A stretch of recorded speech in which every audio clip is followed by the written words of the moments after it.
अब आगे, Mumbai eagle villa में सिया घूमने के बाद वापस विला के अंदर चली गई और सारे मेड और सर्वेंट को इकट्ठा कर अपने पास बिठा लिया और बीच में खुद बैठ गई। सारी मेड और सर्वेंट्स को सिया का नेचर काफी ज्यादा अच्छा लगा। सिया सबके साथ बहुत जल्दी घुल मिल गई थी। सिया उनके साथ बातें कर रही थी और एक एक कर उनसे उनके बारे में, उनके परिवार के बारे में पूछ रहे थे। सब लोग बारी बारी से और खुशी खुशी सिया को अपने बारे में बता रहे थे। जब कुणाल घर पहुंचा तो शाम के 8 बज चुके थे। कुणाल अंदर पहुंचा तो उसने देखा कि सिया हॉल में सबका साथ बैठकर खुशी खुशी बातें कर रही है और सब लोग उसकी बातों पर दिल खोलकर हंस रहे थे। सिया भी सबके साथ बहुत खुश नजर आ रही थी। सब लोगों को सिया बहुत ज्यादा अच्छी लगी क्योंकि वह ना तो अमीर लोगों की तरह जिद्दी, घमंडी, आंकड़ों बदतमीज थी और ना ही उसमें जरा सा भी एटीट्यूड था। सब लोगों ने पहले सिया को बाकी अमीरजादियों की तरह ही समझा था जो सिर्फ अपने से छोटे लोगों पर ऑर्डर जमाना जानती हो, पर सिया बिल्कुल ऐसी नहीं थी। वह किसी को भी खुद से नीचे या कम नहीं समझती थी। उसके लिए सब एक जैसे ही थे। ये बात सबके दिल को छू गई थी। कुणाल अंदर आते हुए बोला, यहाँ क्या हो रहा है? कुणाल की आवाज सुन सारे सर्वेंट वहां से खड़े होकर रफू चक्कर हो लिए। सिया ने मुंह फुलाकर कुणाल से कहा, आ गए आप? मुझे आपसे बात नहीं करनी। आप मुझे अकेले छोड़कर चले गए थे, वह भी मुझे बिना बताए। और सिया इतना बोलकर अपना मुंह दूसरी तरफ कर लिया जैसे कोई छोटा बच्चा अपने पिता से नाराज होकर उनसे मुंह फेर लेता है। बिल्कुल वैसे ही थी अभी इस वक्त कुणाल से मुंह फुलाकर बैठ गई थी। कुणाल ने सिया को ऐसे करते देखा तो उसके फेस पर एक हल्की सी स्माइल आ गई। फिर उसने अपना कोट उतारकर सोफे पर रखा और जाकर सिया के पास बैठ गया।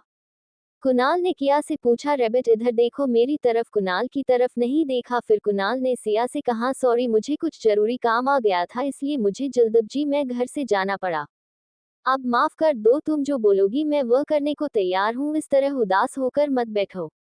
सिया ने फिर भी कुणाल की तरफ नहीं देखा। कुणाल ने कहा, अगर तुम्हें ऐसे ही बैठना है तो ठीक है, फिर मैं अकेले ही मुंबई घूमने चला जाता हूँ। तुम्हें तो मुझसे बात नहीं करनी तो तुम घर पर बैठकर आराम से सर्वेंट के साथ और स्टाफ के साथ गप्पे लड़ा लेना। मैं आराम से मुंबई घूम लूंगा, मुझे कोई प्रॉब्लम नहीं अकेले घूमने में। कुणाल की बात सुनकर सिया ने झटके में कहा, खबरदार, जो आप मुझे लिए बिना चले गए, इस बार मैं आपकी दोनों टांगे तोड़ दूंगी और आपका सर फोड़ दूंगी। फिर मैं देखती हूँ आप मुझे भी यह बिना कैसे कहीं जाते हो। सिया की बात सुन कुणाल मुस्कुरा दिया और कुणाल ने सिया से कहा, अरे क्या बात है, अभी तो कोई थोड़ी देर पहले ये बोल रहा था कि वह मुझसे बात नहीं करेगा और अभी खुद ही सामने से आकर बात कर रहा है, ये तो कमाल हो गया। सिया ने कहा, हाँ तो मैंने कब आपसे बात की? मैंने सिर्फ आपको अपनी बात बताई है और मैं आपके साथ घूमने जा रही हूँ, बस जा रही हूँ। कुणाल ने कहा, ठीक है मैं फ्रेश हो जाऊं तब तक तुम रेडी हो जाओ, फिर हम लोग बाहर चलते हैं। कुणाल की बात सुनने के बाद सिया अपने रूम की तरफ चली गई। सिया के जाने के बाद कुणाल ने स्टाफ बोलकर अपने लिए कॉफी बनाने के लिए बोला और रूम में भेजने के लिए बोलकर वह भी अपने रूम में चला गया। दूसरी तरफ दिल्ली में ओल्ड कपूर। सब लोग सिया के जाने से काफी सैड थे क्योंकि उसने जाने के बाद सिया ने सिर्फ दादी दादी और मीरा से बात की थी। निखिल को सिया से बात किए बिना चैन नहीं मिल रहा था। वह बार बार सिया का नंबर ट्राई करने की कोशिश कर रहा था लेकिन उसका नंबर क्षेत्र से बाहर बता रहा था। अब निखिल को सिया की कुछ ज्यादा ही याद आने लगी थी। वह परेशान लग रहा था। सब लोग ये नोटिस कर पा रहे थे कि निखिल बहुत ही अपसेट है।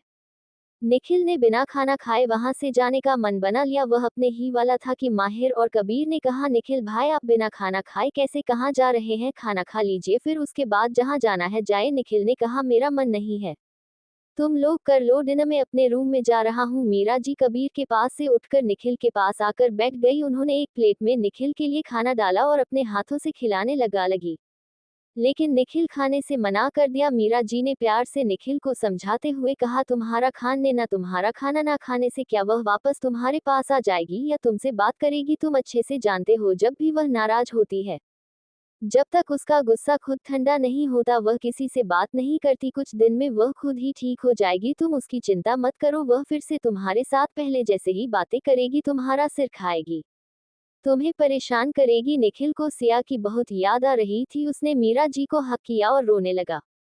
निखिल को रोता देख सब उदास हो गए। तन्वी ने चुपके से निखिल की वीडियो बना ली और उसे कुणाल के नंबर पर सेंड कर नीचे लिख दिया कि निखिल जी सिया के बिना बहुत उदास हो गए हैं, प्लीज आप कैसे भी करके इन दोनों का पैचअप करवाए, वरना ये दोनों ऐसे ही एक दूसरे के लिए उदास होते रहेंगे। कुणाल अपना फोन बेड पर रखकर वॉशरूम में फ्रेश होने चला गया। थोड़ी देर बाद वापस आकर उसने अपना फोन पर ऑफिस में डाला और वहां से नीचे की तरफ चला गया। कुणाल तन्वी की भेजी हुई वीडियो नहीं देख पाया क्योंकि उसने अपना फोन ही चेक नहीं किया था, सीधा पॉकेट में डालकर निकल गया। दूसरी तरफ सिया ने एक ब्लैक कलर की Mickey mouse printed T shirt और उसके नीचे ब्लैक जीन्स डाली, बालों का पोनीटेल बनाकर होठों पर पिंक लिपस्टिक लगाई और छोटे छोटे इयररिंग्स कानों में डालकर रेडी हो गई और अपना फोन लेकर जल्दी जल्दी नीचे जाने लगी। सिया को इतनी जल्दी हो रही थी कि वह चलने की बजाय भाग भाग कर चल रही थी, जैसे कोई बच्चा बाहर जाने के लिए एक्साइटेड होता है कि आप इस वक्त बाहर जाने के लिए ऐसे एक्साइटेड हो रही थी और बहुत खुश भी लग रही थी। सिया जब हॉल में पहुंची तो कुणाल वहां पर पहले से ही मौजूद था। कुणाल ने जब भी आपको देखा तो वह भी आपको देखता ही रह गया। सिया बहुत खूबसूरत लग रही थी, बिल्कुल एक कॉलेज गर्ल की तरह। सिया बहुत क्यूट, उसकी ब्राउन आंखें खुशी से और ज्यादा चमक रही थी। सिया ने कुणाल के पास आकर कहा, नीली आंखों वाले मॉन्स्टर चलो मैं रेडी हूँ। कुणाल ने अपना सिर हाँ में हिलाया और अपना फोन निकल कर अपने बॉडीगार्ड को फोन कर अपने साथ आने से मना कर दिया और खुद कार की चाबी लेकर विला से बाहर निकल गया। सिया सारे सर्वेंट को बाय बोला और उनको आइसक्रीम खिलाने का वादा कर वहां से कुणाल के पीछे भाग गई। सारे सर्वेंट को देखकर मुस्कुरा रहे थे। सिया ने जल्दी से कार की ड्राइवर सीट वाली गेट खोला और उसमें घुस गई। ड्राइविंग सीट पर कुणाल पहले से ही मौजूद था। कुणाल सिया को सीट बेल्ट लगाने का बोला लेकिन सिया से सीट बेल्ट नहीं लगी। कुणाल झुककर सिया की सीट बेल्ट लगाने लगा। कुणाल सिया के बहुत करीब था, सिया की धड़कनों को आराम से सुन पा रहा था। सिया का दिल जोर से धड़क रहा था लेकिन उसे नहीं पता था कि उसके साथ ऐसा क्यों हो रहा है। कुणाल ने सीट बेल्ट लगाई और थोड़ा ऊपर उठकर सिया के चिन पर किस कर लिया। कुणाल की इस हरकत पर सिया तो एकदम बर्फ की तरह जम गई थी। उसे समझ नहीं आया कि अभी अभी उसके साथ क्या हो गया। कुणाल ने ड्राइविंग करना स्टार्ट कर दिया तो सिया अपने होश में वापस आ गई। फिर सिया ने उसने म्यूजिक सिस्टम ऑन किया तो वहां पर गाना बजने लगा। हर किसी के दिल में एक लड़की का ख्याल होता है, कोई कहता है कोई छुपाता है, अजब हाल रहता है। कुणाल ने गाना सुनते ही एक झटके में गाना चेंज कर दिया। उसके बाद गाना बजा, तुम दिल की धड़कन में रहते हो। कुणाल ने फिर से गाना चेंज कर दिया, तुम क्या कर रहे हो मॉन्स्टर, इससे अच्छा है आप इसे बंद भी कर दो। कुणाल म्यूजिक सिस्टम ऑफ कर दिया। सिया ने शीशा नीचे कर दिया और बाहर देखने लगी। सिया को मुंबई बहुत ही पसंद आया। वहां पर बड़ी बड़ी बिल्डिंग, जगमगाती हुई सड़कें और कभी न सोने वाली मुंबई को देखकर बहुत अच्छा लग रहा था। ये बहुत खुश थी। कुणाल ने एक रेस्टोरेंट के पास जाकर अपनी कार रोक दी और अपने पॉकेट से फेस मास्क निकालकर अपने फेस को कवर कर लिया और सिया से कहा, चलो बाहर चलते हैं। सिया ने पूछा, अपने खुद के फेस को कवर क्यों कर लिया। कुणाल ने कहा, बस ऐसे ही, मैं नहीं चाहता कि मुझे कोई पहचान है इसलिए मैंने अपना फेस कवर किया है, क्योंकि जहां पर हम लोग आए हैं वहां पर देश के बड़े बड़े बिजनेसमैन, शेयर होल्डर और राजनीतिक वर्कर मौजूद होते हैं। इस वक्त में एक बिजनेसमैन नहीं, सिर्फ एक इंसान है कि मैं नहीं चाहता कि मैं यहाँ भी अपने काम की वजह से परेशान किया जाए। कुणाल की बात सुनकर सिया ने कहा, वैसा अच्छा ठीक है, ये तो अच्छी बात है। हालांकि कुणाल ने सिया से झूठ बोला था क्योंकि कोई भी उसे आसानी से पहचान लेता है कि वह डॉन है और कुणाल को छोटा मोटा चेहरा नहीं था जो उसे कोई पहचान नहीं पता। सिया डे से ही कार से उतरी। वहां जितने भी लोग थे सभी की नजर से आकर आकर थम गई। यह बहुत ही ज्यादा सुंदर और अट्रैक्टिव थे कि जो भी उसे देखता बस एक ही नजर में उसका दीवाना हो जाता। सब लोग सिया को मुंह खोलो देख रहे थे। कुणाल ने कहा था कि और सिया के पास आ गया जब उसकी नजर वहां पर खड़े कुछ लड़कों के झुंड पर गई जो सिया को कब से ताड़ रहे थे, तो गुस्से में उसकी मुट्ठी भींच गई। कुणाल ने सिया की कमर में हाथ डालकर सिया को अपने पास खींच लिया और एक नजर गुस्से में दूर कर उन लड़कों की तरफ देखा। वह लड़के कुणाल के कपड़ों से ही पहचान गए थे कि वह कोई नॉर्मल इंसान नहीं है, कोई जाना माना रईसजाद है। सिया ने रेस्टोरेंट की तरफ देखते हुए खुशी से चाहते हुए कुणाल से कहा, मॉन्स्टर क्या हम यहाँ डिनर करने वाले हैं, बना ले खुश। कुणाल ने खुश होकर सिया से कुणाल ने सिया से कहा, हाँ हम पहले हाँ डिनर करेंगे और फिर भी बीच पर चलेंगे, वो रात में बीच का नज़ारा तो बहुत ही प्यारा लगता होगा। कुणाल की बात सुनकर सिया ने खुश होकर कुणाल से कहा, सच में हम बीच पर जाएंगे। कुणाल ने हाँ में सिर हिला दिया और सिया के साथ अंदर चला गया। ये होटल कपूर्स का था। कुणाल वीआईपी रूम में चला गया। कुणाल और सिया एक प्राइवेट रूम के अंदर पहुंचे तो सिया उस रूम को देखकर हैरान रह गई। वह रूम बहुत ही लग्जरियस था, हाँ पर बहुत ही प्यारी प्यारी और बड़ी बड़ी पेंटिंग्स लगी हुई थी। वह रूम बहुत ही बड़ा और शानदार था। सिया खुशी से चाहते हुए बोली, वाओ ये तो बहुत अच्छा होटल है। मैं तो इस होटल को पूरा देखना चाहूंगी, यहाँ का इंटीरियर कितना प्यारा है, मैं भी अपने घर में ऐसा ही इंटीरियर डिजाइन करवाऊंगी। कबीर ने सिया की बात सुनकर सिया से कहा, लेकिन तुम्हारा रूम तो पहले से ही बहुत प्यारा है, तो तुम्हें उसे चेंज कराने की क्या जरूरत है। कुणाल की बात सुनकर सिया ने कहा, ओहो, मैं जब खुद अपने पैसों से खुद का एक घर लूंगी तब उस घर में ऐसा इंटीरियर डिजाइन करवाऊंगी। सिया की बात सुनकर कुणाल ने सिया से कहा, लेकिन तुम्हें अलग से घर क्यों लेना है, तुम्हारे पास ऑलरेडी इतने सारे विला है, वो दोनों तुम्हारे ही तो है, कपूर्स विला और दीक्षित विला और ओल्ड कूपर मेंशन, ये सब तुम्हारे ही है, तो तुम्हें अलग से घर लेने की कोई जरूरत नहीं। कुणाल की बात सुनकर सिया ने कहा, मैं जानती हूँ मॉन्स्टर की वह मेरे ही घर है, लेकिन मैं एक घर अपने खुद के पैसों से लेना चाहती हूँ, ताकि आगे जाकर कभी मुझे फ्यूचर में घर को छोड़कर कहीं जाना पड़े तो मैं अपने घर में रह सकूं। सिया की बात सुनकर कुणाल को बुरा लगा और कुणाल ने सिया से कहा, आज के बाद तुमने घर छोड़कर जाने वाली बात बोली तो मैं तुमसे कभी बात नहीं करूंगा। सिया ने नादानी में कहा, लेकिन आपको इतनी तकलीफ क्यों हो रही है, आप मुझसे हमेशा तो लड़ते रहते हैं, मुझे परेशान करते हो, मुझे मेरी पसंद का खाना खाने नहीं देते और मेरी पसंद से कुछ करने नहीं देते, अच्छा होगा ना मैं आपसे दूर चले जाऊं, तो फिर आप आराम से रह पाओगे।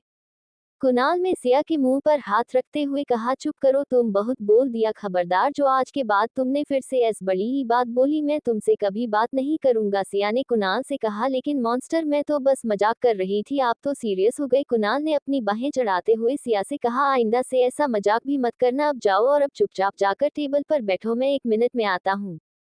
कुणाल ने अपना फोन निकाला और अपने स्टाफ को एक मैसेज सेंड कर दिया। मैसेज के तुरंत 30 सेकंड बाद भी वहां का स्टाफ दौड़कर कुणाल के केबिन के बाहर आकर खड़ा हो गया। एक स्टाफ ने आगे बढ़कर डोर नॉक किया। कुणाल ने उन्हें अंदर आने को कहा। 2 फीमेल स्टाफ और 3 मेल स्टाफ थे। फिर उन्होंने सिर झुकाते हुए कुणाल को ग्रीट किया और गर्दन नीचे कर खड़े हो गए। कुणाल ने सबको कहा, आप लोगों को मैंने कितनी बार कहा है, जब भी मैं यहाँ हूँ तो आप मुझे गर्दन झुकाकर सलाम नहीं सर उठाकर सलाम किया करो, क्योंकि कुणाल कपूर के स्टाफ मेंबर्स को सर झुकाने का नहीं सर उठाने का हक है, और तुम लोग कुणाल कपूर के स्टाफ मेंबर हो तो सर उठाकर जिया करो। कुणाल की बातें सुनकर वहां का स्टाफ गर्दन उठाकर कुणाल की तरफ देखने लगा। तभी उनकी नजर पीछे बैठी सिया पर गई। उन सब की नजरें जैसे ही सिया पर पड़ी तो उनकी तो सिटी बिट्टी गुल हो गई, क्योंकि आज पहली बार उनका बॉस किसी लड़की के साथ होटल में आया था। आज से पहले वह जितनी बार भी कुणाल वहां आता था, हमेशा काम के सिलसिले में या फिर बिजनेस पार्टनर के साथ ही आया था। सिया ने सबसे कहा, हेलो एवरीवन, क्या आपके होटल में मुझे कुछ खाने को मिलेगा, मुझे बहुत भूख लगी है, प्लीज मेरे लिए जल्दी से खाना भिजवा दीजिए, वरना मैं यहीं पर भूख के मारे बेहोश हो जाऊंगी। सारा स्टाफ किया तो मुंह खोलकर देख रहा था, क्योंकि किसी की भी हिम्मत नहीं थी कि कुणाल से सामने कोई अपनी नजर तक उठा सके, और ये लड़की तो उसके सामने बिंदास बोल रही थी। वह लोग समझ गए थे कि यह कोई आम लड़की नहीं है, जरूर की बॉस की बहुत करीबी होगी, इसलिए उन्होंने उसे प्यार से अटेंड करने का सोचा और उसे नाराज न करने की बात मन में ठान ली। फिर उनमें से एक लेडीज स्टाफ ने कहा, जी मैडम, आप बताएं आपको क्या खाना है, हम अभी आपके लिए खाना लेकर आते हैं। सिया ने उनको कहा, मैं आपको बताती हूँ मुझे क्या खाना है, आप उसी के हिसाब से मेरे लिए खाना भिजवा दें। सिया ने होटल स्टाफ को बताया। उसे मटर पनीर, पाव भाजी, पूरियां और रायता, मीठे में गुलाब जामुन, लास्ट में लिक्विड में कोल्ड ड्रिंक और सबसे लास्ट आइसक्रीम। सिया की बात सुनकर वहां खड़ी 2 फीमेल स्टाफ ने एक नजर से आंखों देखा तो उन्हें सिया से जलन महसूस हुई। किसी सिया बहुत ही सुंदर थी, उसे जो भी कोई देता उसकी खूबसूरती में अपने आप को खोने से नहीं रोक पाता। फिर वह लोग वहां से कुणाल की परमिशन लेकर चले गए। उनके जाने के बाद कुणाल ने सिया से कहा, क्या तुम्हें ये सब खाना है? सिया ने खुशी से कहा था, मुझे तो यही सब खाना है, अगर आपको कुछ और खाना है तो आप अपने हिसाब से ऑर्डर कर लीजिए। कुणाल ने कहा, लेकिन ये सब अनहेल्थी है और तुम्हारे लिए बिल्कुल भी सही नहीं। सिया ने कुणाल को बनाते हुए कहा, को प्लीज यहाँ भी अपनी जिमगिरी शुरू मत कर देना, कम से कम मुझे खाना तो ढंग से खाने दो, अब बाहर आए हैं तो कुछ अच्छा ही खाएंगे ना, आपकी वह घास फूस खाकर मुझे अपना पेट नहीं भरना। सिया की बात सुनकर कुणाल ने सिया से कहा ठीक है, जैसा तुम्हें ठीक लगे, पर ध्यान रहे कि इस खाने के बाद तुम्हें कोई प्रॉब्लम नहीं होनी चाहिए। सिया ने कहा, नहीं होगी, पक्का प्रॉमिस। इस पर कुणाल ने सिया से कहा, अगर कोई प्रॉब्लम हुई तो मैं तुम्हें नहीं छोड़ूंगा। कुणाल की बात सुनकर सिया ने कुणाल से कहा, तो मैं फिर आपकी सारी बातें मानूंगी। दोनों बात ही कर रहे थे कि थोड़ी देर बाद दोनों का डिनर होटल स्टाफ लेकर आ गया। सिया ने देखा कि खाना आ गया तो उसने होटल स्टाफ से कहा, मुझे बहुत जोर से भूख लगी है, प्लीज जल्दी से खाना लगा दीजिए। वह स्टाफ खाना सर्व करके वहां से चला गया। सिया बिल्कुल बच्चों की तरह और जल्दी जल्दी खाना खा रही थी, जैसे कोई उससे खाना को छीन कर भाग जाएगा। कुणाल सिया की तरफ देखते हुए सिया से कहा, रैबिट ये तुम कैसे खाना खा रही हो, आराम से खाओ, तुम्हें कहीं भागकर नहीं जाना जो इस तरह खाना खा रही हो। सिया ने खाते कुणाल को बोला, अरे खाना इतना टेस्टी है ना यार कि क्या बताऊं, मुझसे रहा नहीं जा रहा। सिया बोलते ही खा रही थी कि उसके गले में खाना अटक गया। सिया जोर जोर से खांसने लगी। कुणाल ने जल्दी से उठकर एक गिलास में पानी डालकर सिया को पिलाया और उसकी पीठ को रफ करने लगा और फिर उसे गुस्से में डांटते हुए बोला, मैंने अभी तुम्हें थोड़ी देर पहले ही कहा था कि आराम आराम से खाना खाओ और तुम हमेशा अपने मन की ही करती होती है। कुणाल की बात सुनकर सिया ने कुणाल से कहा, वो मैं आपसे बात कर रही थी, इस वजह से मेरे गले में थोड़ा सा खाना फंस गया। फिर सिया ने आगे कुणाल से कहा, अच्छा आप परेशान ना होइए, आप अपना डिनर फिनिश कीजिए और फिर हम लोग बीच पर जाएंगे, मुझे रात को बीच देखना है, हम वहां पर कुछ फोटोज भी क्लिक करेंगे। कुणाल वापस अपनी सीट पर जाकर बैठ गया और अपना डिनर करने लगा। थोड़ी देर बाद दोनों ने डिनर किया और वहां से निकलकर पार्किंग एरिया में आ गए, यहीं पर रुक गई और कुणाल अपनी कार लेने चला गया। थोड़ी देर बाद कुणाल कार ले आया और दोनों कार में बैठकर बीच की तरफ निकल गए। सिया बहुत खुश थी और मुंबई को निहारती हुई कार में उछल रही थी। सिया ने कुणाल को कहा, सच में मुझे यहाँ पर बहुत अच्छा लग रहा है, मैंने पहले मुंबई को नहीं देखा था, सिर्फ मूवीज और इंटरनेट से ही मैंने मुंबई को देखा है, आज रियल में देखकर मुझे मुंबई बहुत ही पसंद आ रहा है। सिया को खुश देखकर कुणाल भी खुश था।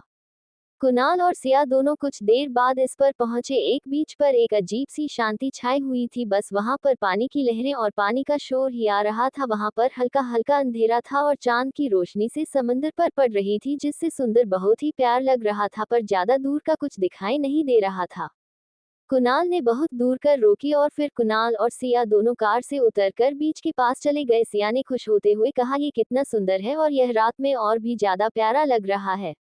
कुणाल हमेशा की तरह था, उसने सिया की बात का कोई जवाब नहीं दिया। सिया अपनी पेंट को ऊपर करके और शूज निकालकर पानी के अंदर चली गई और पानी में कूदने लगी। कुणाल सिया को चुपचाप खड़े देख रहा था। सिया ने एक हाथ में पानी की कुछ बूंदें ली और कुणाल के ऊपर फेंक दी। उन्होंने कहा, रैबिट ये तुम क्या कर रही हो?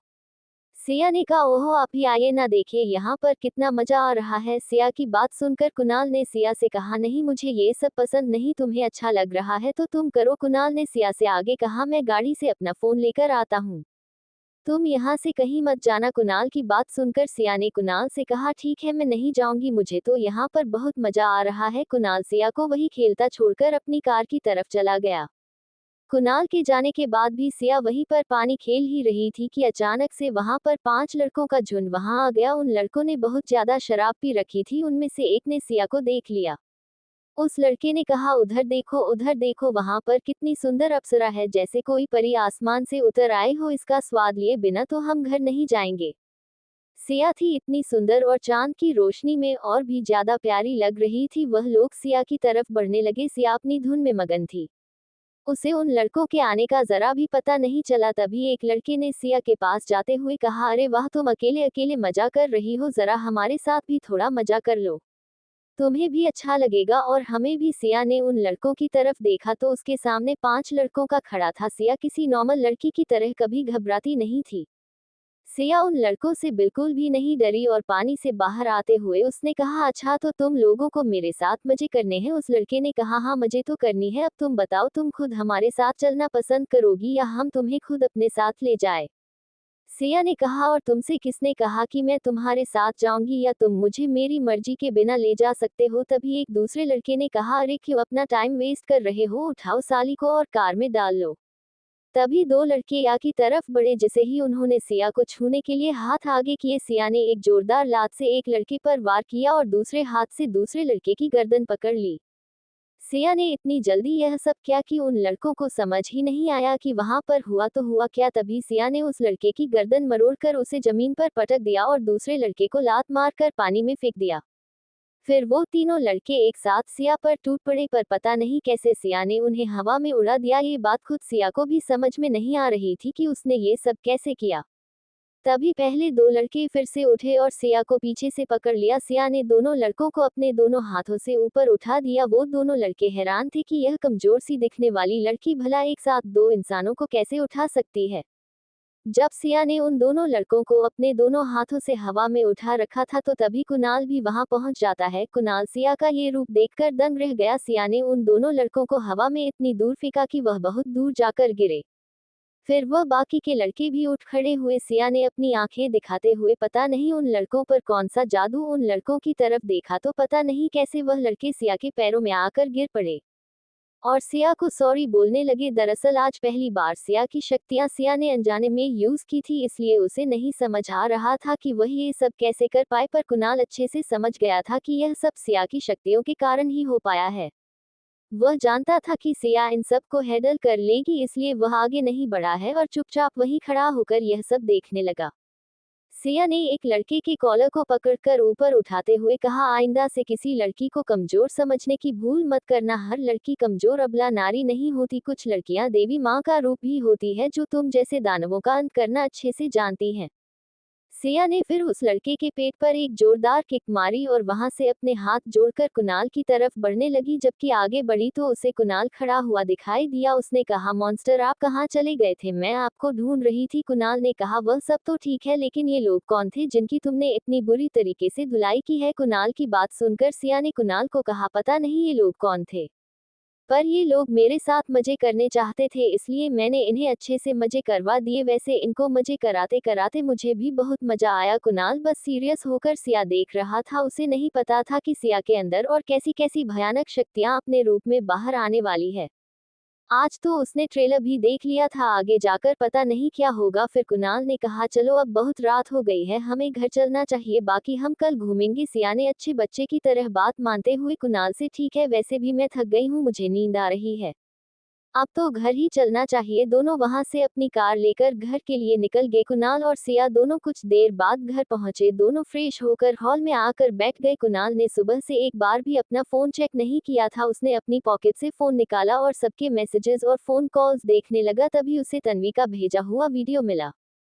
कुणाल ने वह वीडियो ओपन किया तो उसमें निखिल की वीडियो थी। कुणाल ने वो वीडियो प्ले करके देखा तो उसमें निखिल सिया को मिस करते हुए रो रहा था। कुणाल को निखिल की बात सुनकर बहुत बुरा लगा। फिर उसने तन्वी का भेजा हुआ मैसेज पढ़ा और कुछ सोचते हुए एक लंबी सांस ली और सिया की तरफ देखकर बोला, रैबिट, जब से तुम यहाँ आए हो तुमने एक बार भी निखिल, तन्वी और माही से बात नहीं की है, तुम्हें एक बार निखिल से बात करनी चाहिए। सिया ने कहा, मुझे किसी से बात नहीं करनी और ना ही मैं किसी से बात करना चाहती हूँ। अगर आपको उनसे बात करनी है तो आप कर लीजिए, पर मुझे उनसे बात करने के लिए फोर्स मत कीजिए। कुणाल ने सिया को समझाते हुए कहा, रैबिट ऐसे नहीं करते, वो तुम्हारा भाई है और तुमसे बहुत प्यार करता है। माना कि उसने गलती की थी, पर उसकी गलती इतनी भी बड़ी नहीं थी कि तुम उसे माफी ना कर सको। जहाँ पर प्यार होता है, नाराजगी, गुस्सा और शिकायतें भी वही होती है। तुम तो बहुत लकी हो कि तुम्हारा कोई छोटा भाई नहीं बल्कि बड़ा भाई है जो तुम्हें हर चीज से प्रोटेक्ट कर लेता है। मुझे देखो, मेरा कोई बड़ा भाई नहीं है, मेरा वह नालायक छोटा भाई हमेशा खुद के साथ साथ मुझे मुसीबतों में डालता रहता है। निखिल तुमसे बहुत प्यार करता है, अगर उसने चढ़ाकर तुम्हें कुछ बोल दिया तो इसका मतलब यह नहीं कि तुम उसकी बातों दिल से लगा कर बैठ जाओ। उसकी बातों को दिल से मत लगाओ। तुम्हें याद है ना, जब तुम्हारा एक्सीडेंट हुआ था, निखिल ने बिना कुछ खाए पिए 4-4 दिन तुम्हारे पास ही गुजार दिए थे। उसने पलके तक नहीं झपकाई थी, तुम्हें देखकर रोता रहा था। निखिल तुमको जानबूझकर कभी हट नहीं कर सकता, और क्या हुआ अगर उसने तुम्हें कुछ बोल दिया तो भाई है तुम्हारा, उसका तुम्हें डांटने का पूरा हक है। और रही बात तन्वी और माही की, वो तो तुम्हारे साथ बचपन से है, तुम उन्हें अच्छे से जानती हो। जब तुम उन लोगों के साथ मजाक करती हो तो तुम्हें खुद के साथ भी तो मजाक बर्दाश्त करना पड़ेगा। वह लोग तुम्हारे दोस्त हैं, तुम्हारे दुश्मन नहीं है। तुम्हें पता है मैं तुम्हारे लिए कितना परेशान है, उन लोगों ने हर कदम पर तुम्हारा साथ दिया है, तुम्हें दुनिया से प्रोटेक्ट किया है, तुम्हारे सुख दुख में तुम्हारे साथ खड़े रहे हैं। तो क्या तुम एक छोटी सी गलती के लिए सब कुछ भुला दूंगी? तुम्हें पता है तुम्हारे नाराज होने से और उनसे बात नहीं करने के कारण घर में सब दुखी है। क्या घर में सबको दुखी करके तुम खुद खुश रह सकती हो? सिया इमोशनल होने लगी थी कि उसने टॉपिक चेंज करते हुए कहा, आप क्या लेकर बैठ गए, मुझे नींद आ रही है, मैं तो सोने जा रही हूँ।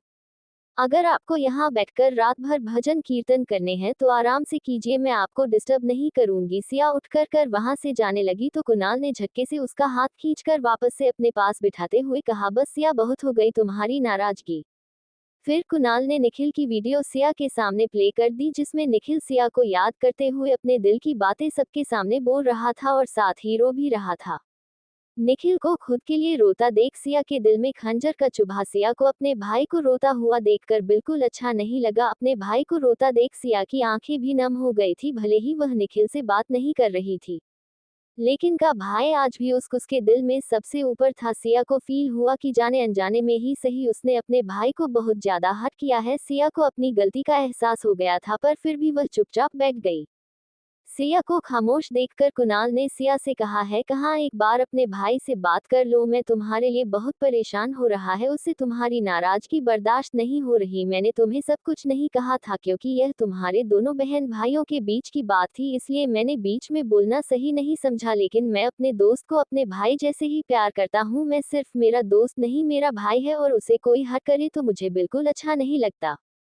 तुम्हारी जगह अगर निखिल को किसी और ने रुलाया होता तो अब तक वह इस दुनिया में जिंदा नहीं बचता। तुम जानती हो, तुम्हारे मम्मी पापा के और तुम्हारे जाने के बाद निखिल बिल्कुल अकेला पड़ गया था, उसे संभालने वाला कोई नहीं था।